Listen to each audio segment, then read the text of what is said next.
Salam dostlar, bugün mən dişimi çəkdirəcəm. Əslində diş çəkdirməkdən hamı qorxur, amma mən bundan qorxmuram və dişimi çəkdirdən sonra fikirlərimi sizlə bölüşəcəm. Mənə uğurlar arzu edirəm. Getdik.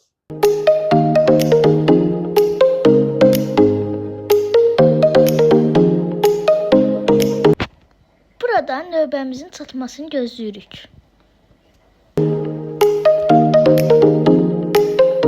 Burada həkim mənə başa salır ki, proses vaxtı heç bir ağrı olmayacaq, ağrı olduğu halda dərhal dayandıracaq.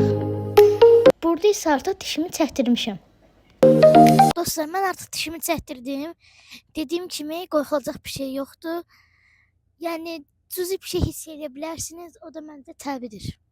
Dişini çəkdirməkdən qorxanlar, əgər həkimə getməyə ehtiyacınız varsa, qorxmadan gedə bilərsiniz. Heç bir ağrı olmayacaq. Olsa belə hiss etməyəcəksiniz. Əgər sizin yaxşı həkiminiz yoxdursa, mən sizə öz həkimimi tövsiyə edə bilərəm. Görüşənədək sağ olun.